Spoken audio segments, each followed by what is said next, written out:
Hey everybody, welcome back. So last time we were talking about the Fredholm alternative and showing that there's some relationship between the four fundamental subspaces of a matrix and some other condition that I could use to check whether or not a linear system has a solution. Well, we're going to play a little bit further with that. We're going to see what happens when we have not just a solution, but many different solutions. And I've got the following system set up here. I'm going to use this matrix A, right? So this one we have seen before. We've used this matrix before in a couple of different examples. And what we have found before is that it has a compatibility condition based off of the Fredholm alternative. And this is our, so if I'm saying my notes correctly, this is the correct version of that.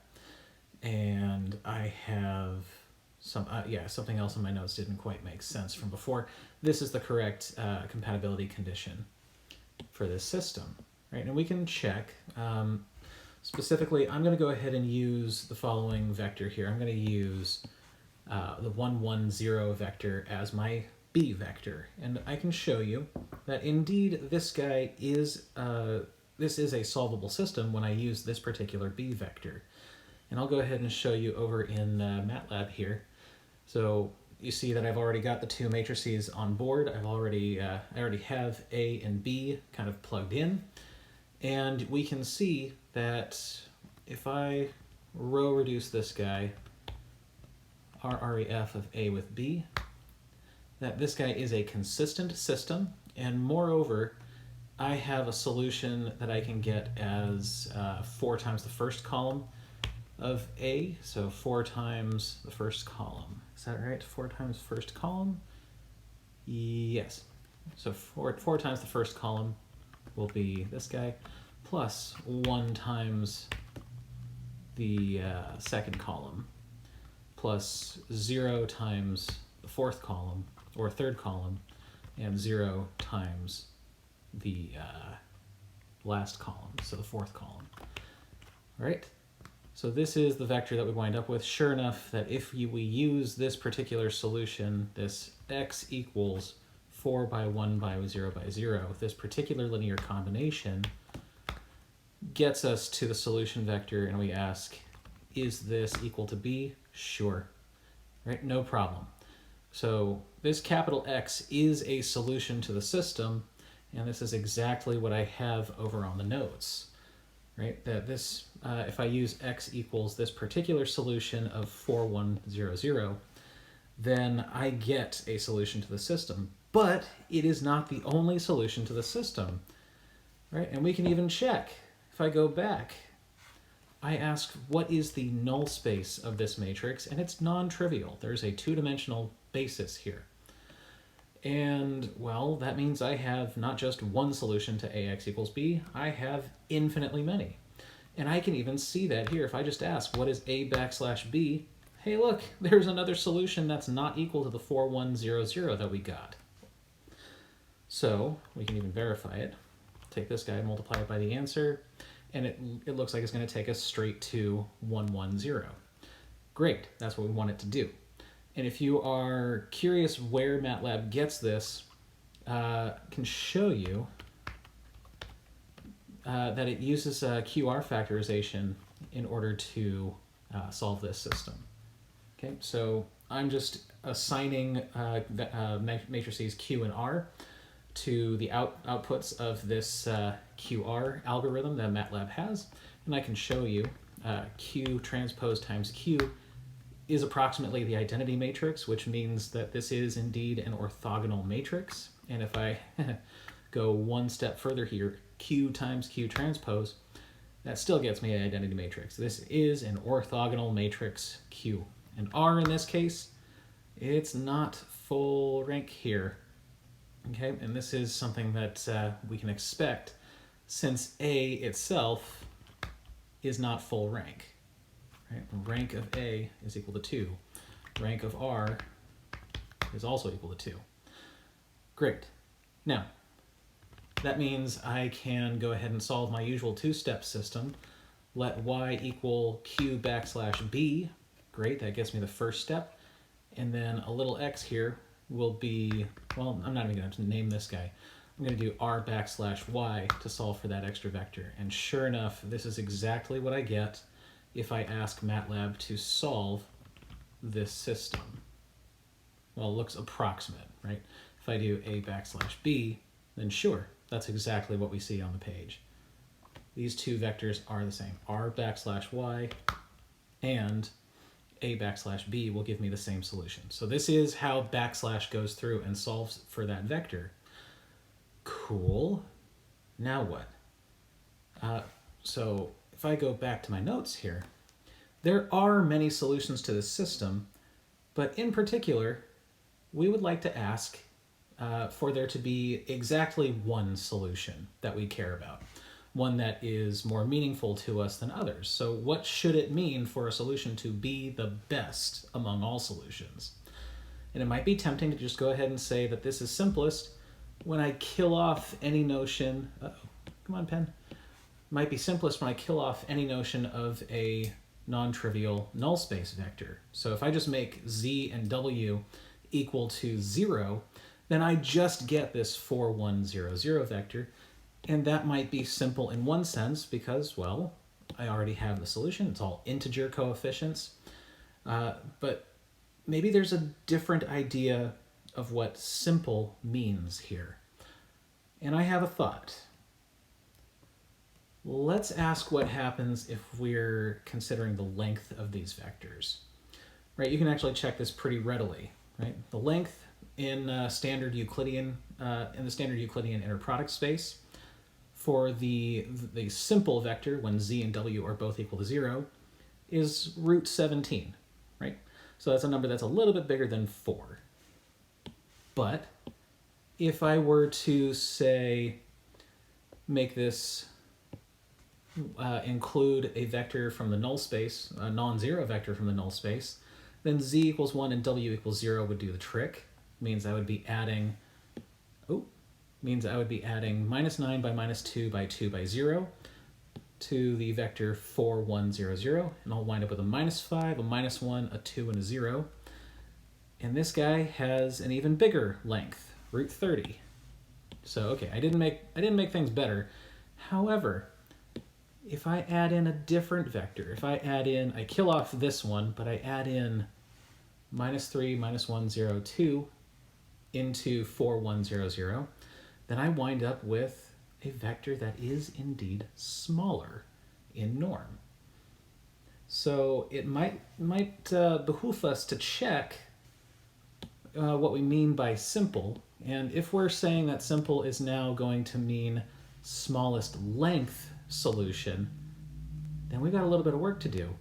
And what I'd like to do here is come back over to Matlab and show you how we might investigate this a little bit. So let's come back. A is this matrix, B is this vector. It's our usual system. And we're saying that we have a potential candidate here, x equals a backslash b. Or, you know what, we can make it simpler. We can say 4 by 1 by 0 by 0. Great. So a times x is indeed a solution to the system. And what I'm going to do now is I'm going to test a whole bunch of these cases where I can add in some element of the null space. So I'm going to need two coordinates here. I'm going to need a z, and I'm going to need a w. And these guys, I can actually get a basis for my null space by coming back to Matlab and asking null of A. And sure, that's going to get me two vectors here. These are not the ones that I computed on the notes, right? Because Matlab plays with partial pivoting quite a bit. So to compute this null space, I'm actually going to go ahead and name this, I'm not going to name it, but what I can do here is I can say that if I wanted to add some linear combination of these vectors together, then I can go ahead and say, let's say I wanted to add 3 of the first one and minus 2 of the second one, and I'll add that to my solution x from before, then that will get me the linear combination that is 4 times this first column, so 4 times null, well, no, I'm not even going to do that, no. 4 times the first vector of the null space, and -2 times the second vector of the null space basis. I'm going to add that to 4100. So the thing to take away here is that this 3 by -2 vector is going to play the role of the weights z and w from the notes over here. Okay, so z and w, in this case, z would be 3, w would be -2, and that's what I wind up with when I offset by this other solution of 4100, which is my particular solution that I'm choosing. Great. So let's see. What I'm going to do is test a whole bunch of different weights. And I'm going to do a linspace here. I'm going to do this over from -10 to 10.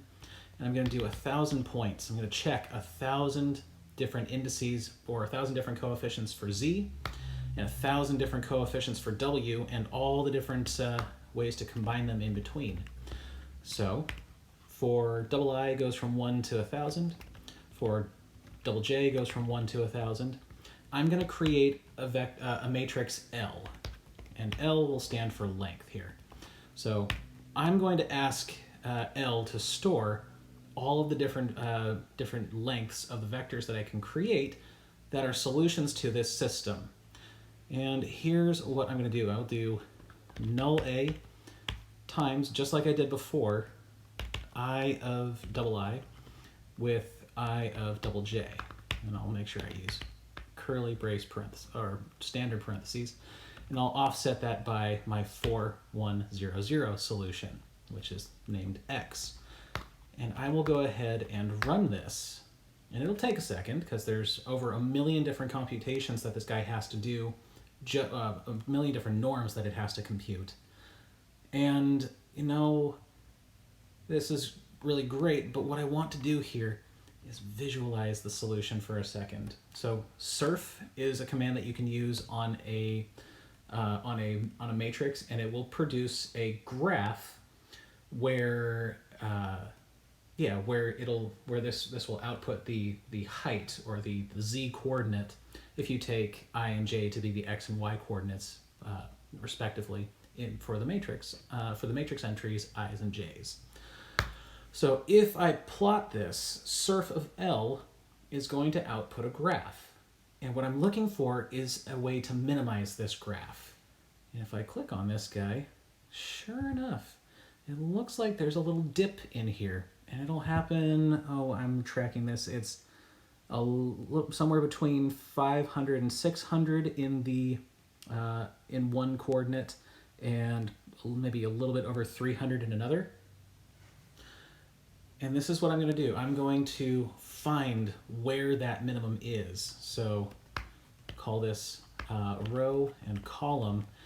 And this will, I'm going to use the find command and ask Matlab to go looking for all the entries in L that are equal to the minimum among all rows and columns, hence the double min here, of L itself. And there's only going to be one coordinate that hits that minimum. Interesting. Let's see exactly what that is. So if I were to say big X, no, I want a little x this time. Big X is already taken. So the proposed X maybe, so prop X.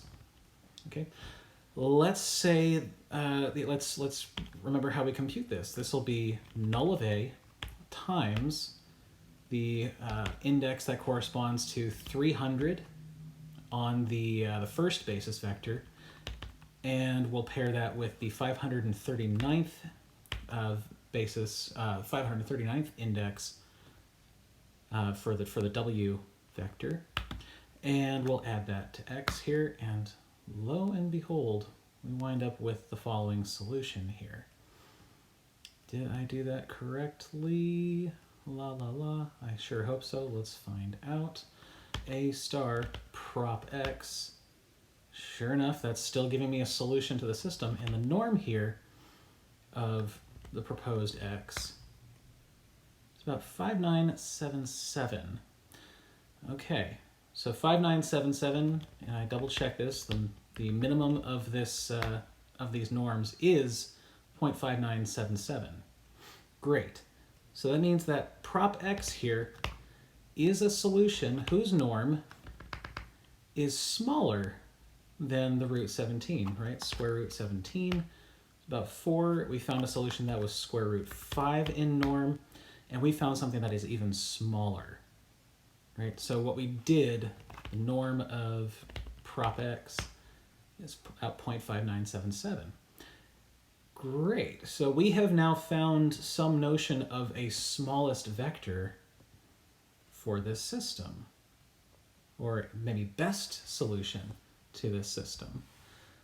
And you can actually compute this directly. You don't have to guess at it. And the trick here is through orthogonal projection, as you might guess. But the wacky idea that we have is to try this crazy vector, right? And I'll go back and show you. So 14 times prop x, that's approximately 1182. And this is the vector that I have on the notes, 1/14 of 1182. How does Matlab get this guy? Well, it's not going to go through and do a\b, because we've already seen what happens. That's what we get through QR factorization, and the QR algorithm in Matlab uses a lot of pivoting. It uses householder reflection. This is not the way that we're going to get the solution that the backslash is going to produce. Instead, we're going to go to something called the pseudo-inverse. So I'll show you here. P-inv is going to create a matrix here that behaves like an inverse to a non-square matrix. Sometimes you'll see this as the Penrose pseudo-inverse. But to show you what's going on here, remember, A is not a square matrix. So we don't have an inverse to this matrix. But what the pseudo-inverse is going to allow us to do, right, this creates a square matrix here. And if I show you what happens, pseudo-inverse of A times A, oh, or maybe I want A times pseudo-inverse. Nope. Okay. Let me see if I can remember what's going on. Yeah, but the pseudo-inverse, it's going to act very much like the inverse of this system, of this matrix A. To the point, we're going to create a vector here, P inverse of A times B. So just like we could create A inverse times B to get a solution to AX equals B, we can multiply the pseudo-inverse into B and wind up with a solution to the system. And in particular, I want you to notice the norm of this guy is about 0.5976. That's pretty darn close to 5977 from before, right? If I asked you what the norm of the proposed solution was, that's pretty darn close. And in particular, if I multiply, it should be A times pseudo-inverse of A. Nope. A times pseudo-inverse of A. Yeah. I will remember this at some point. But the point is that if I use the pseudo-inverse of A times B, and I multiply this guy by a 14, look what happens. There's the 1182. Okay, so we are abandoning Matlab insofar as we don't like the way that it's computing with the backslash function, right? And you might ask, maybe the norm of A backslash B is smaller than 0.5976, and it's not. So it gets close, but it's not the smallest length that we can pick up. And this is what we're trying. Oh, come on, note. There we go. One note. Right. But the claim here is that the solution that we came up with is the smallest solution to AX equals B. Right. I'm going to go ahead and kill this video, and we're going to explain why that happened, or how I figured out where that vector was in the next video. And I'll see you there.